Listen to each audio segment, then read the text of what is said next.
안녕하세요. 오늘도 세계 곳곳에서 일어나는 감동적인 이야기를 전해드리러 왔습니다. 때로는 절망적인 상황에서도 포기하지 않는 한국인들의 마음이 만들어낸 기적이 전 세계를 감동시키고 있습니다. 오늘은 나이지리아의 작은 마을에서 일어난 놀라운 이야기를 소개해드리려고 합니다. 세계 최고 기술력을 자랑하는 선진국들도 모두 포기한 그곳에서 한국의 작은 팀이 어떻게 기적을 만들어냈는지 그 감동적인 여정을 함께 따라가 보겠습니다. 안녕하세요. 저는 아데올라입니다. 나이지리아 아다마와 주의 작은 마을에서 두 아이를 키우며 살고 있는 평범한 엄마예요. 2023년 3월 15일 제 인생에서 가장 절망적인 날이었습니다. 일본 굴착팀이 철수를 선언한 그날 말이죠. 저는 무작정 팀장의 바지를 붙잡고 매달렸어요. 제발요, 우리 아이들이 죽어가고 있다고요. 제 손톱에는 흙이 끼어 있었고 무릎은 까져서 피가 났지만 아무것도 느껴지지 않았습니다. 아데올라 씨, 정말 죄송합니다. 하지만 화강암층이 너무 두꺼워서 우리 장비로는 더 이상 불가능해요. 일본 팀장 다나카 씨가 제 손을 부드럽게 떼어내려 했어요. 120m를 팠어요. 세 개의 드릴이 부러졌고 펌프 2대가 고장났습니다. 옆에서는 오두 촌장님이 땅에 이마를 대고 절을 하고 있었어요. 다른 여인들도 트럭 앞에 들어누워 길을 막았습니다. 차라리 우리를 밟고 가세요. 어차피 물 없으면 죽는 거예요. 그 목소리의 주인은 사흘 전에 5살 딸을 잃은 은케치 엄마였습니다. 그럼 우리는 어떻게 살아요? 우리 아이들은?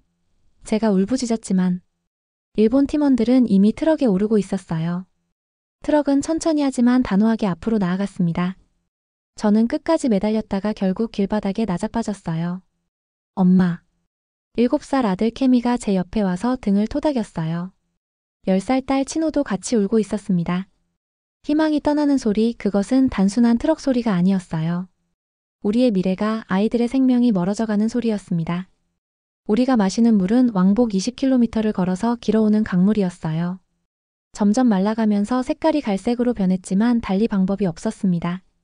지난 6개월간 물 부족으로 5명의 아이들이 죽었어요.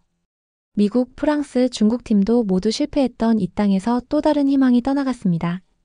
일본 팀이 떠난 지 2달이 지났어요. 그런데 어느 날 아침 예상치 못한 일이 일어났어요. 트럭이다. 트럭이 오고 있어. 아이들이 소리치며 뛰어왔습니다. 2대의 트럭이 흙먼지를 일으키며 마을로 들어오고 있었습니다. 또 누구야? 이제 그만 좀 했으면 좋겠는데. 마을 사람들의 반응은 차가웠어요. 더 이상의 희망 고문은 견딜 수 없었거든요. 8명의 사람들이 내렸습니다. 동양인들이었지만 일본인과는 달라 보였어요. 안녕하세요. 우리는 한국에서 왔습니다. 리더로 보이는 남자가 현지어로 인사했어요. 나이는 40대 정도, 이름은 이메빈이라고 했습니다. 한국? 촌장님이 의아한 표정으로 물었어요.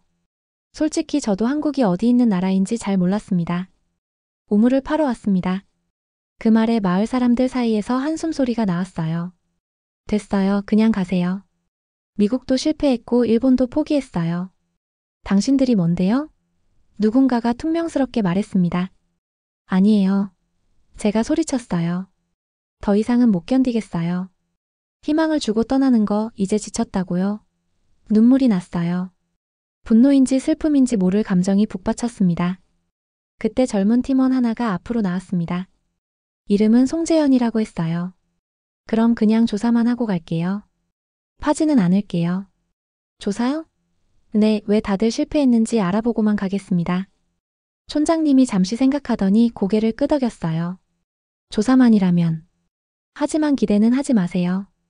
한국팀은 정말 달랐어요. 다른 팀들이 도착하자마자 굴착을 시작했던 것과 달리 그들은 2주일 동안 그저 돌아다니며 조사만 했습니다. 이메빈 씨와 최도윤이라는 지질 전문가는 매일 다른 곳에 흙을 파서 조사했어요. 도대체 뭘 조사하는 거예요? 제가 견디다 못해 물었습니다.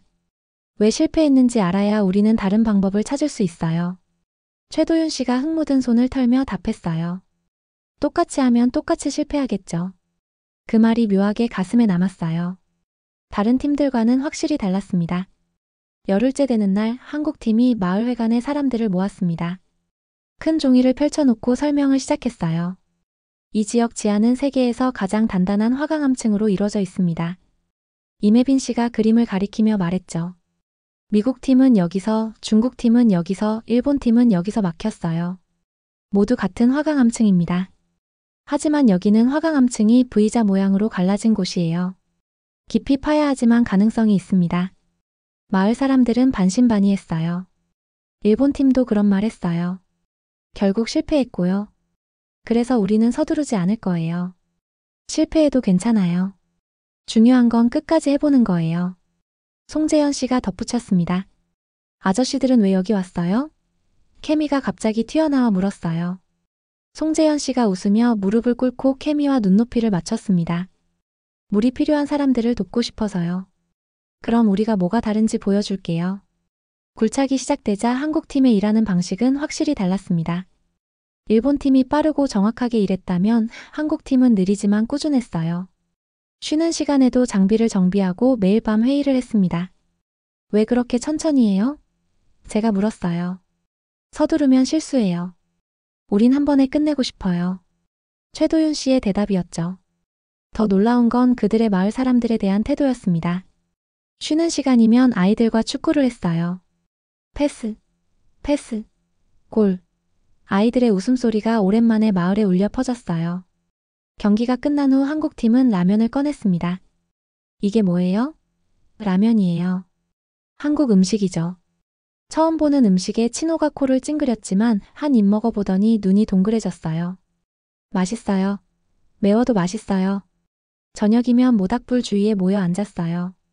한국도 전쟁 후에는 정말 가난했어요. 물도 부족하고 먹을 것도 없었죠. 임혜빈 씨가 말했어요.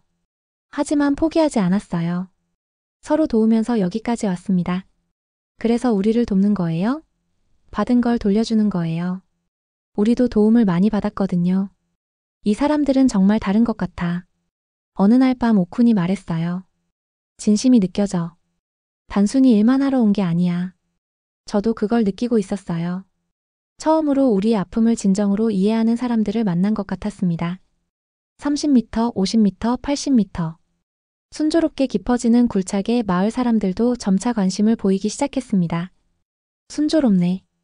누군가 조심스럽게 말했지만 바로 입을 다물었어요. 와, 벌써 70이야. 케미가 매일 현장에 가서 숫자를 확인하고 왔습니다. 아저씨들이 말했어요. 곧 물이 나올 거래요. 일주일째 드디어 80m를 넘어섰어요. 마을 사람들도 하나둘 관심을 보이기 시작했습니다. 혹시 이번엔 조용히 해, 말하면 안 돼. 희망을 입 밖에 내는 걸 두려워했어요. 하지만 85m에서 첫 번째 위기가 왔습니다. 딱딱한 층이 나왔어요. 드릴 소리가 달라졌어요. 금속이 돌에 부딪히는 날카로운 소음이었죠. 역시 시작이구나. 다들 예상했던 일이었어요. 한국팀이 모여서 의논했습니다. 각도를 조금 틀어봐요. 몇 시간의 토론 끝에 드릴의 각도를 15도 틀어서 다시 시도하기로 했어요. 이틀 후 드디어 90m를 돌파했어요. 100m. 100m 돌파. 환호성이 터졌어요. 처음으로 마을 사람들이 박수를 쳤습니다. 일본 팀도 못 넘은 깊이였거든요. 엄마, 이번엔 진짜 될 것 같아. 친호가 제 손을 잡고 말했어요. 아직 몰라. 더 지켜봐야 해. 그렇게 말했지만 저도 가슴이 뛰기 시작했어요. 하지만 임혜빈 씨는 진정하라고 손짓했어요. 아직이에요. 진짜는 지금부터예요. 110m를 지나면서부터 상황이 달라지기 시작했어요. 드릴 속도가 현저히 느려졌습니다.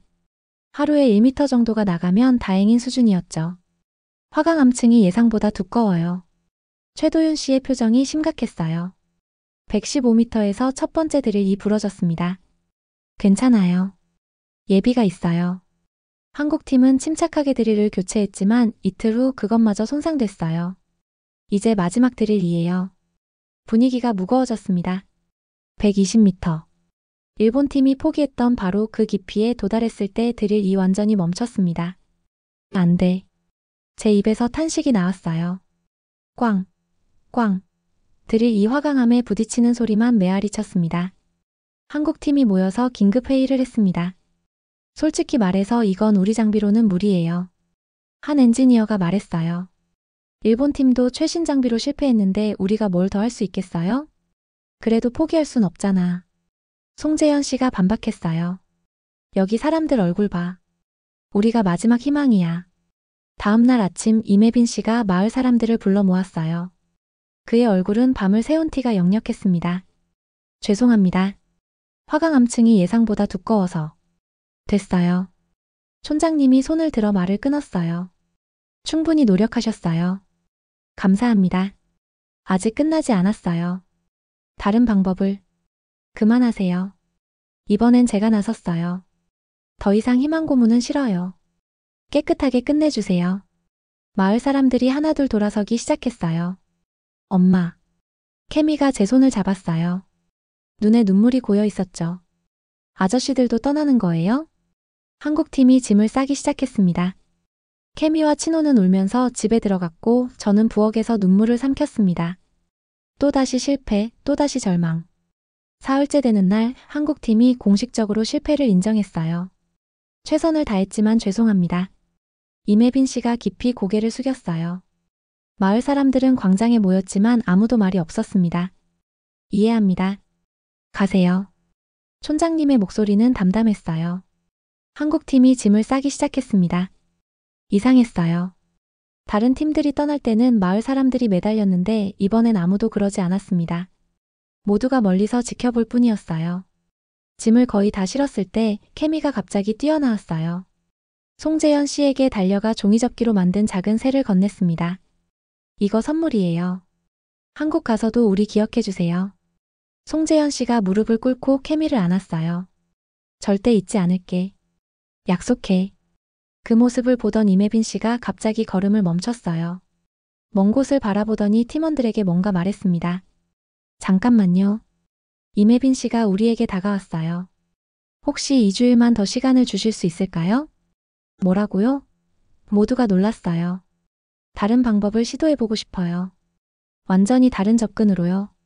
그때 한국팀이 마을 공동묘지 쪽을 지나가고 있었어요. 최근에 세워진 비석들이 유독 많았습니다. 임혜빈 씨가 걸음을 멈췄어요. 저게 다 아이들 무덤인가요? 네. 지난 1년 사이에 제 목소리가 떨렸어요. 그가 천천히 다가가서 비석 하나를 만졌습니다. 친옥후 2018년생 2023년 사망. 5살 물 때문에 죽은 아이였죠. 한참을 그렇게 서 있던 임혜빈 씨가 갑자기 몸을 돌렸어요.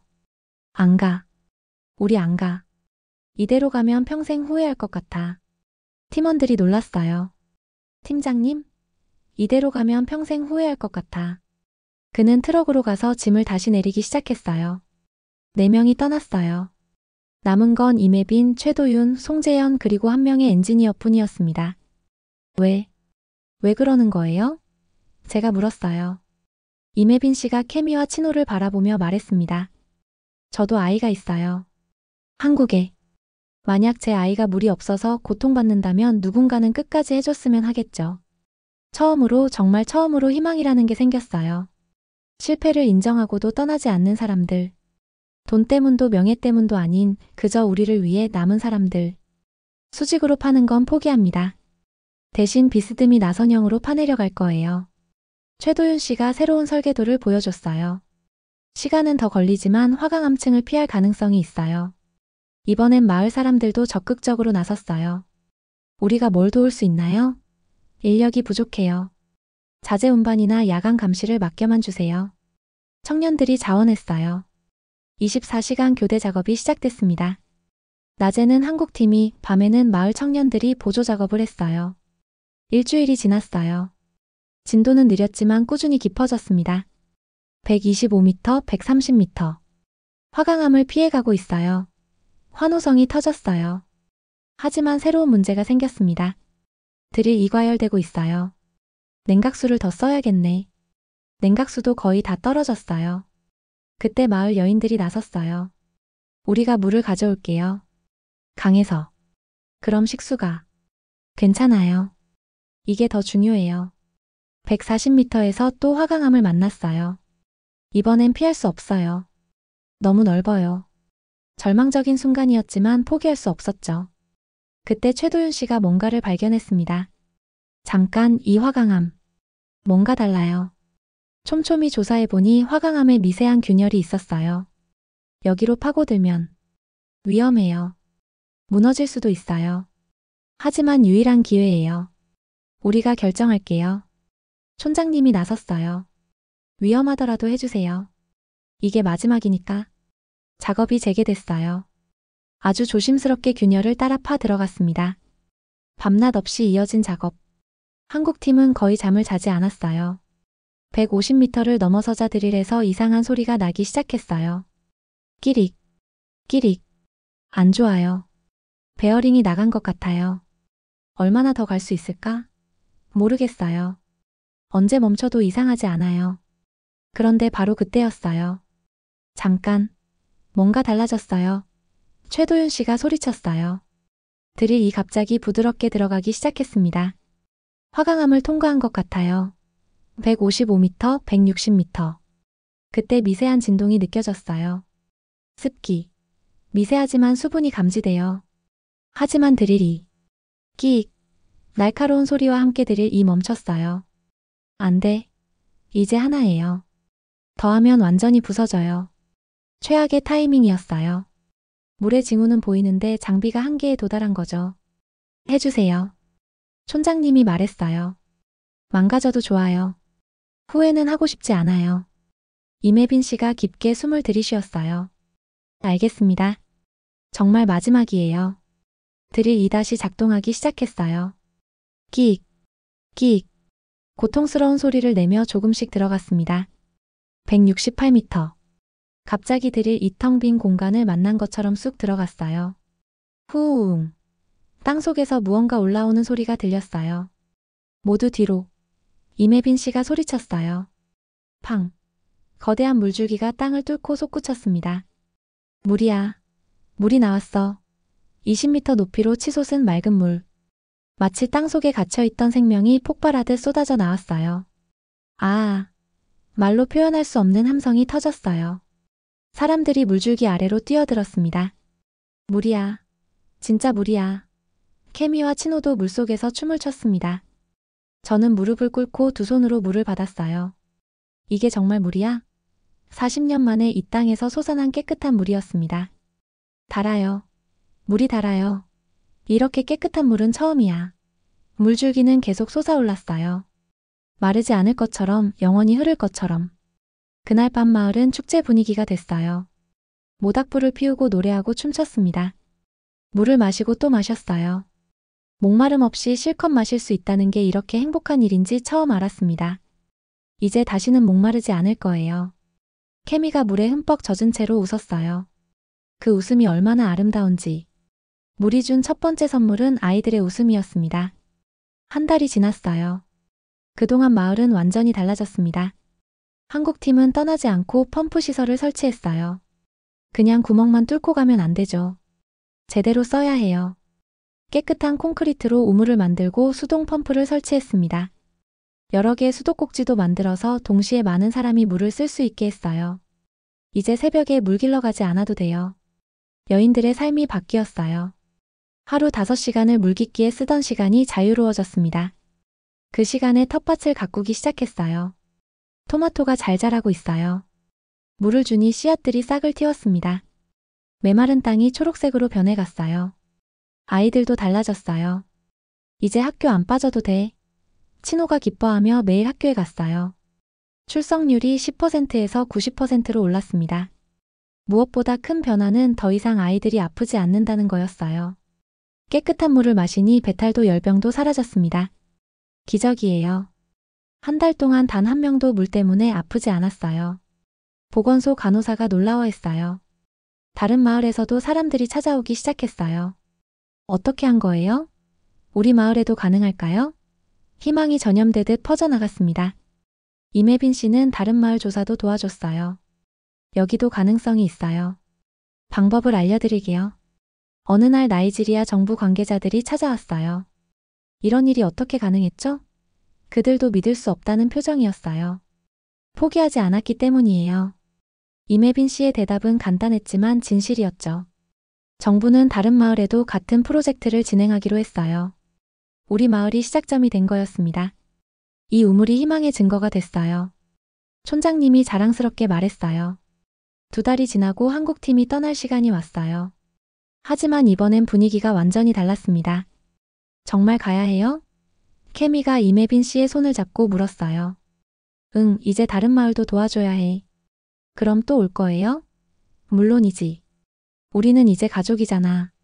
작별 선물을 준비했어요. 마을 여인들이 함께 만든 전통 담요였습니다. 춥고 외로울 때 이걸 덮으면 우리를 떠올려 주세요. 최도윤 씨는 기타를 마을에 남기고 갔어요. 음악은 계속되어야 하니까요. 우물가에 작은 표지판을 세웠어요. 포기하지 않은 사람들의 우물. 대한민국과 나이지리아가 함께. 이 우물은 단순한 구멍이 아니에요. 이매빈 씨가 마지막 인사를 했어요. 서로를 믿고 끝까지 함께한 우정의 증거예요. 트럭에 오르기 전 케미가 말했어요. 저도 커서 우물 파는 사람이 될 거예요. 왜? 다른 마을 아이들도 깨끗한 물을 마시게 하고 싶어요. 그 말에 한국팀 모두가 미소 지었어요. 좋아. 그럼 한국에 유학 오면 가르쳐 줄게. 정말요? 약속해요. 트럭이 출발했어요. 하지만 이번엔 눈물이 달랐습니다. 슬픔이 아닌 감사의 눈물이었어요. 손을 흔들며 멀어지는 그들을 끝까지 바라봤습니다. 또 만나요. 꼭 다시 만나요. 1년이 지났어요. 우리 마을은 이제 완전히 다른 곳이 됐습니다. 우물 주변으로 시장이 생기고 학교가 커졌어요. 아이들은 건강하게 자라고 있습니다.